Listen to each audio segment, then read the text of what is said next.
Hello, my name is Floyd Brown. This is Chapter 19, Production, Service, and Operations. Thank you.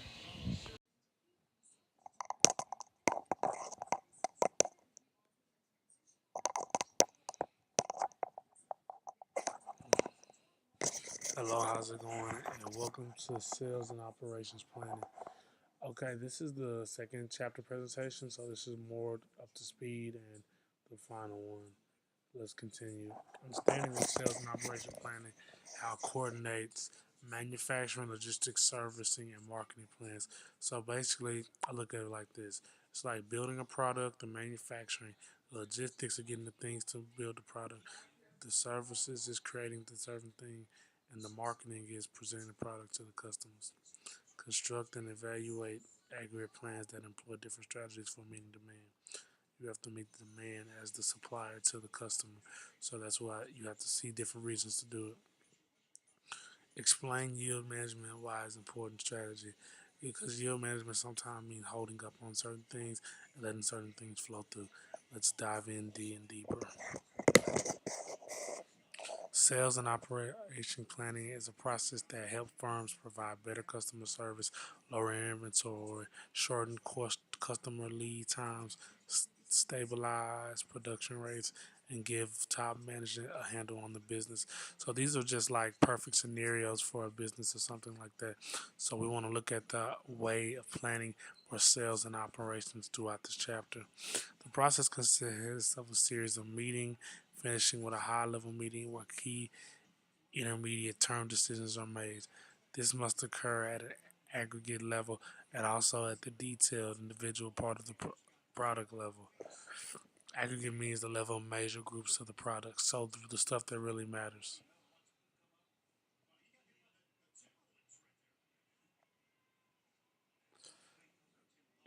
Long range, medium range, and short range. These are certain things when dealing with sales and operation planning. Long range, you look at supply network planning, for example. Medium range, you're looking at manufacturing, logistics, and services. And short range, you're looking at order scheduling and vehicle dispatching as examples.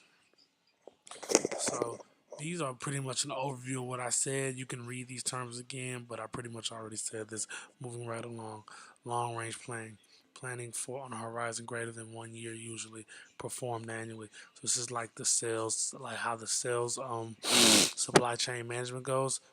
We look at that and look at that in a year format. We're not going to check that every day.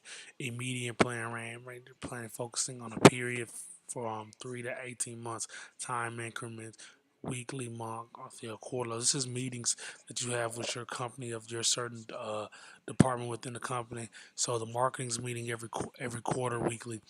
The logistics firms meet every quarter, weekly, and everybody meets at a certain point in time because they want to get things done and they have to make a consistent effort to do so. Short range planning is 1 day or 6 months. More I think of these as like a quick decision or something we can use quickly, fast, and in a hurry. Aggregate plans that we discussed, operation plans, specifies the optimal combination of production rate, workforce level, inventory at hand. These look at the certain power of these certain things and how these can be used as beneficial for the company. Product group or bar category is another thing for aggregation.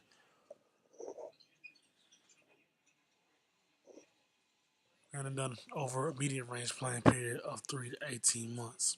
In general, the external environment is outside the production planner's direct control. In some firms, demand can be managed, so you can't control how much the customer wants.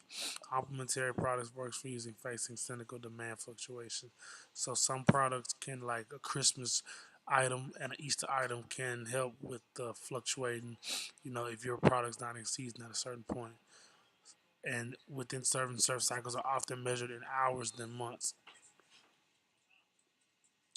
As you can see, here's like a map of how the production planning goes, and it shows all the things that goes in for planning for production. External to the farm are in that red color, and internal to the farm are in that blue color. So we look at these certain things and we see what makes up the planning for production. Production planning strategies are the plans for meeting demands. Trade-offs involved include workers employed, work hours, inventory, and shortages. These certain things are key to the product plan because we look at how many workers do we have, how many hours can I give them, what's the inventory, and what's the shortages. So we look at these certain things and we see how we want to put our production plan together. Basic production costs, costs associated with changing the production rate, inventory holding costs, and back order costs. Those are the cost types. So we look at these types and this is what things cost. A cut and try approach. Linear programming and simulation. These are certain techniques used in aggregate planning. So you see some of these. That's from the last chapters. We use equations and certain things.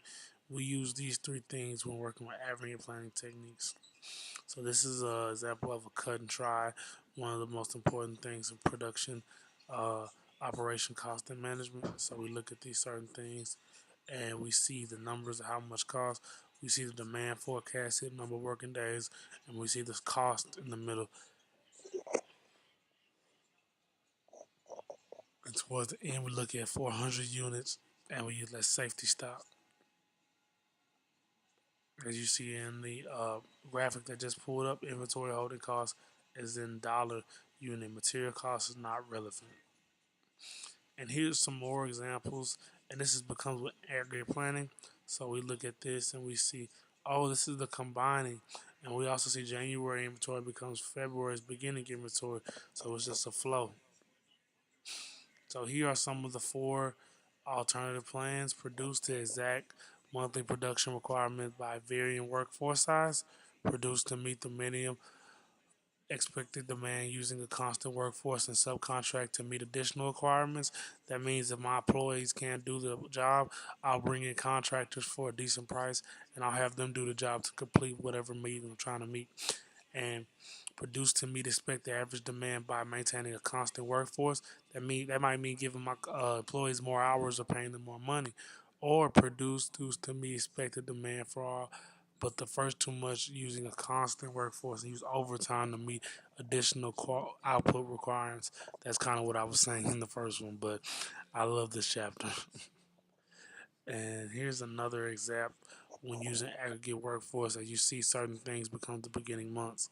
So exactly we see everything from the working days per month to the workers required.